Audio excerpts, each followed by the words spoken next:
21 shots, 79% possession in the first half alone, 4-time world champions. The self-proclaimed penalty kings of international football with a 40-year-old legend in goal. And Germany are going home.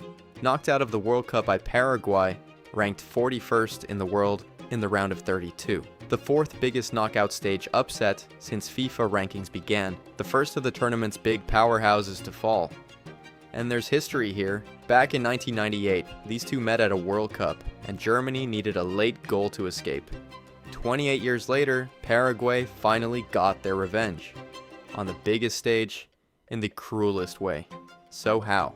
How does one of the most decorated football nations on earth dominate a game this completely, take it to penalties as the overwhelming favorite, and still lose? Let's break down exactly how Germany's World Cup just fell apart. Chapter 1. The pattern nobody wanted to see. To understand why this hurts so much, you have to understand what came before it, because this isn't a one-off. Germany, 4-time world champions, were knocked out in the group stage of both the 2018 and the 2022 World Cups. 2 tournaments in a row, the giants of German football didn't even make the knockouts. For a nation of their history, that's not a slump, that's a crisis. So 2026 was supposed to be the redemption, the reset, and early on it looked like it. Julian Nagelsmann's side exploded into life, pouring in 9 goals across their wins over Curaçao and Ivory Coast. The old swagger looked like it was back. They were on an 11-match winning run. And then the cracks reappeared at the worst possible time. That winning run ended with a shock 2-1 defeat to Ecuador in their final group game. Germany playing close to their strongest 11 and still getting turned over. The warning was right there, flashing for anyone paying attention. Most people just assumed they'd brush Paraguay aside anyway. They were 4-time champions. Paraguay were ranked 41st. What could possibly go wrong? Everything, as it turned out. Chapter 2. Total control, zero reward. Let's start with the numbers, because they're almost hard to believe. Germany had 79% of the ball in the first half. Across the match, they outshot Paraguay 21-7. This was as one-sided as a knockout game gets, and it meant nothing. Because against the run of play, 3 minutes before halftime, Miguel Almiron floated a hopeful ball into the box, and Julio Enciso rose to head it past Manuel Neuer. Germany had 3/4 of the ball and went into the break licking their wounds, and this was no accident. It's exactly how Paraguay are built. They're one of the most ruthlessly defensive, cynical sides in the entire tournament. In the group stage, they picked up 7 yellow cards to Germany's 1 and fouled more than their opponents in every single game. A 1-0 win over Turkey, a gritty 0-0 with Australia, they are brutally hard to break down.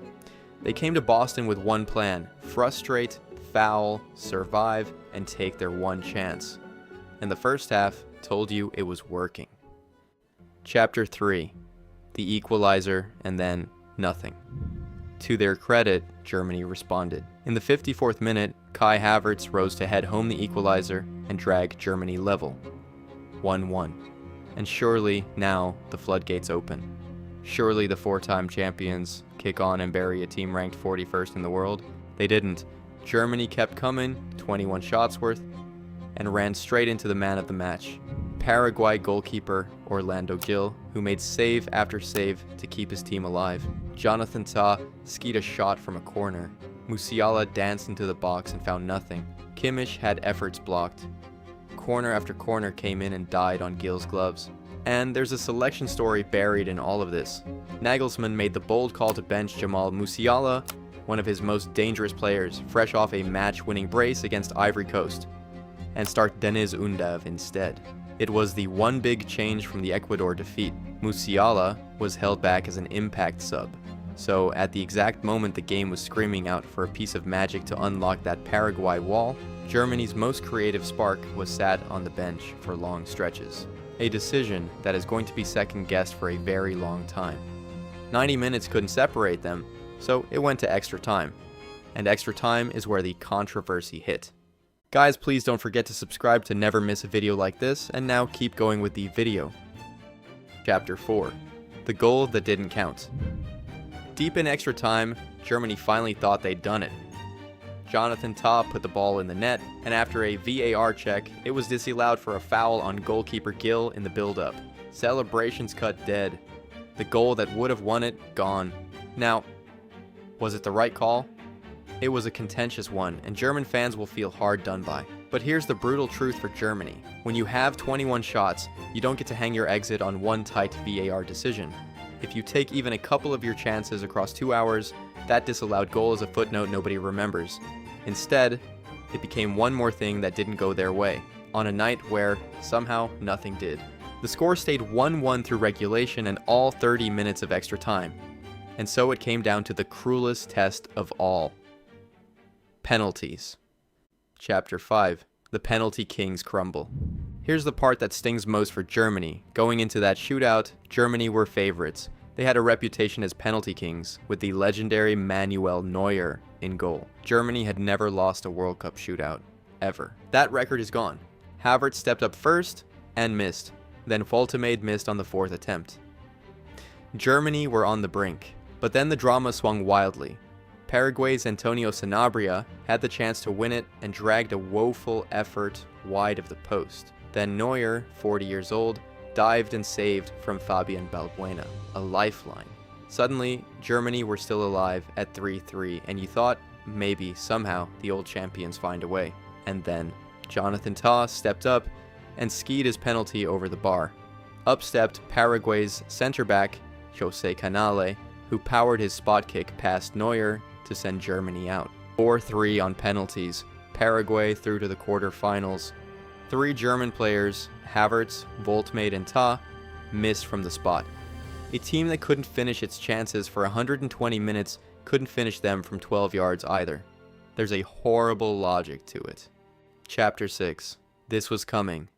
Now here's what should really worry Germany fans. Step back and look at the bigger picture, and tonight wasn't a freak accident. It was a pattern completing itself. Germany hadn't looked truly convincing since that 7-1 thrashing of Curaçao in their opening match. That result flattered them. It papered over cracks that were there all tournament. A side that dominated the ball but couldn't turn control into goals against organized opposition. The concerns were already there before tonight, and the warning signs were flashing. Group stage in 2018, group stage in 2022, and now the round of 32 in 2026. To a team ranked 41st in the world, with 3 missed penalties. This is a nation that has won 4 World Cups, and for the 3rd tournament running, the proud German machine has crashed out looking strangely toothless at the exact moment the pressure was highest. The badge is still huge, the names are still big, the football, right now, is not. So, how did this happen? It's tempting to blame the disallowed goal, or the missed penalties, or the keeper who simply would not be beaten. Paraguay were disciplined, brave, cynical, and had the best player on the pitch in their goalkeeper. They earned this. It goes down as the 4th biggest knockout stage upset since FIFA rankings began, and it handed Germany their first ever defeat in a World Cup penalty shootout. 2 records broken in one night. Both of them the wrong kind. But make no mistake, this is Germany's downfall. Not just Paraguay's miracle. A team this talented should never go out like this, dominating and walking off with nothing. The penalty kings lost their crown. The 4-time champions are going home in the round of 32. And the questions in Germany are only just beginning. Was this Germany bottling it, or Paraguay's keeper winning it on his own? And is this proud footballing nation now in genuine decline? Let me know in the comments. Like, if this one shocked you, subscribe for more World Cup breakdowns, and I'll see you in the next one.